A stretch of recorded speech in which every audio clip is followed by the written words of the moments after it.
There's a lot of other shit going on that players are like, this ain't where I want to be. Sheryl Swoopes recently claimed that no one wants to play for the Indiana Fever, but players are actually eager to join. Let's break down the situation. Sue Bird's take versus Swoopes' claims, the Fever's free agency success, and why Caitlin Clark is the talk of the WNBA. The fact that you're gonna play bad, you're gonna play good, they're gonna fucking love you, they're gonna fucking hate you. This is the part of being a professional. I show up regardless if you niggas love me or hate me. No doubt. It doesn't matter. Because at the end of the day, I know now that when you play good, they love you. When you play bad, they hate you. You know what you gotta do? Play fucking good. Won't believe what Sue Bird just said about the Indiana Fever. It's creating a lot of buzz, and for good reason. The WNBA legend made a surprising remark about the Fever's offense that's definitely unexpected. So Sue Bird is one of the greatest point guards of all time in the WNBA. And she's someone who obviously is a part owner in the Seattle Storm. So hyping up another team is a bit of a conflict of interest, if we're being honest. Not like something crazy, but a little bit of a conflict of interest. We can be honest here. Let's dive into what Bird had to say because it's pretty shocking. She's fully backing the Fever's scoring potential, claiming they can compete with the best offensively. But here's where it gets really intriguing. Bird highlights Caitlin Clark as the key to this offensive force. Clark's ball handling and passing skills are on another level. 94 feet, 10 seconds off. Sprint 94 feet, 10 seconds off. Do that 5 times and do 5 sets of 5. That is more beneficial for playing with Caitlin Clark than any of these in-season workouts with trainers are going to be. You need to run, you need to shoot, and you need to play defense. That's all you have to do to play with Caitlin. You might be thinking, we know Clark can shoot, but what about her passing? Bird says that's actually the best part of her game right now. It's not just her scoring. Her ability to dissect defenses has Bird. There's clearly there's something about the way she plays the game, her passing, her shooting, that people really identify with. And our backcourt, I think, is probably going to be one of the best in the league between her and Kelsey. It's a dynamic duo right there. Here's where it gets interesting. Bird isn't expecting the Fever to win it all just yet. Instead, she's focused on how far they can go this year to build confidence for next season. It's all about playing the long. So it's really going to be the team that finds their chemistry. This season is short. I mean, they're adding games, but it's still pretty short season. Short, yeah, still short. And it's going to be the team that finds chemistry. So having Stephanie White there, having already coached DB, really does. You might be wondering why Sue Bird's opinion matters so much. Well, when a legend like her speaks, people listen. She's been through it all and has the championship rings to back it up. Her analysis holds weight, and it's painting a picture of the Fever as a team on the rise. I think for the Fever is offensively, like they can score with the best of them, right? You got Caitlin handling the rock. I think the best part, and you said the best part of her game right now is her passing ability to just pick the defense apart, right? And get the ball where it needs to. You might be wondering, is it all smooth sailing for the Fever? Well, not exactly. Enter Sheryl Swoopes, who has some concerns worth noting. While their perspective may stem from a bit of jealousy, she's worried about their defense. Swoopes points out that in the playoffs, you have to be able to guard anyone, no matter who the opponent. Defensively, besides Aaliyah Boston, besides Lexi Hull, because I think Kelsey Mitchell's an okay defender. Lexi Hull, like, is a dog on the defensive end. Yeah. But besides those two, like, I worry about the defense. Because to your point, come playoffs, you got to be able to guard somebody, regardless of who that your first round matchup is, second round matchup is. Hold on, it gets even more interesting. You won't believe what Sheryl Swoopes just said about the Indiana Fever. It's causing a stir. She's claiming that no one wants to play for the Fever. Can you believe it? But wait, something doesn't quite add up. Is experience. Yeah.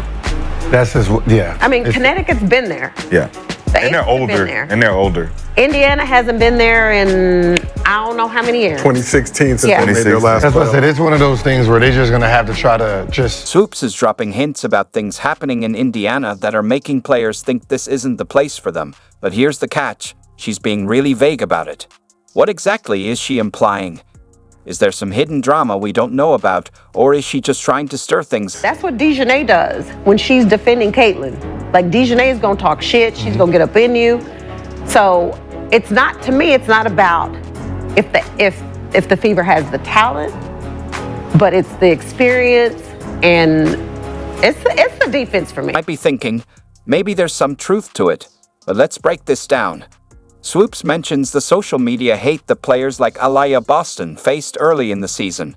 Sure, that happened, but is that really the full picture? Because last I checked, Boston's performance skyrocketed as the team started winning.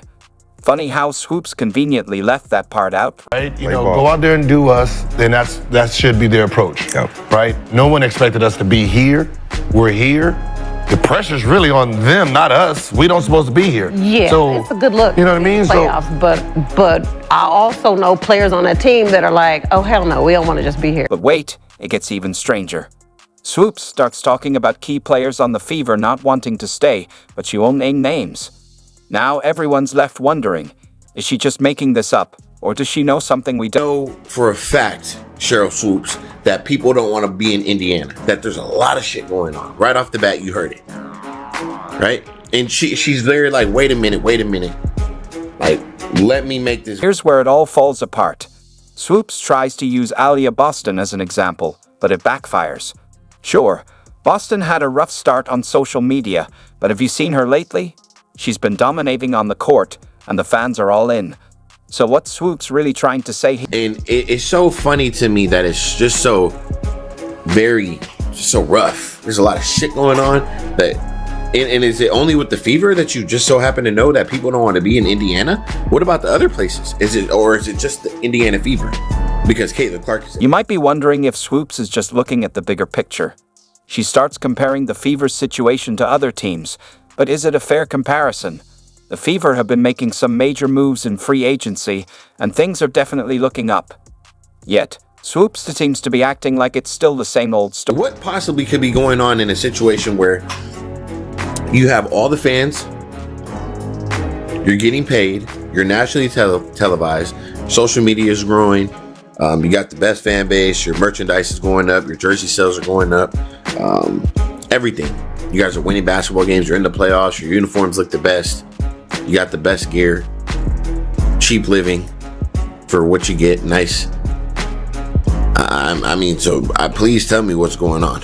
You got the best point guard in the league. At this, Swoopes starts throwing around some bold claims about player value and team worth, but here's the catch. Her statements about players not wanting to join the Fever are looking pretty questionable when you look at what's actually been happening in free agency. I want to know what players. yeah. Some new shit It's going on around there. It's a lot. Yeah. So you have players that are very significant on this Indiana Fever team that are like, I don't want to be here. This is where I want to be. Yeah. All right, are you ready for this? The Indiana Fever just made some moves that are going to blow your mind. Remember those shaky claims we were talking about? Well, get ready to see them completely shattered. What kind of things do you say? I'm not in the locker room. Okay. But So if you're not in the locker room, how are you expressing things like this? Goofy. How if you're not in the locker room, Sheryl Swoopes, how are you expressing these things? I'm talking about more social media. Okay. Oh, social media. So you're just going based off social media. So where did it say, I don't want to be here in Indiana? And you're going based on social media. So you're making things. Dive into the Fever's free agency frenzy. You won't believe who they just signed. Natasha Howard, DeWanna Bonner, and Sophie Cunningham. That's right. 3 major players are joining the squad. Can you believe it? These aren't just any players. These are game changers. But if you don't want to be here, hey, we're not forcing you to be here. We want people who want to be here. Natasha Howard, DeWanna Bonner. You know what I'm saying? Cunningham, Colson. We want players who want to be here. Kelsey Mitchell, re-sign. Because you said significant pieces.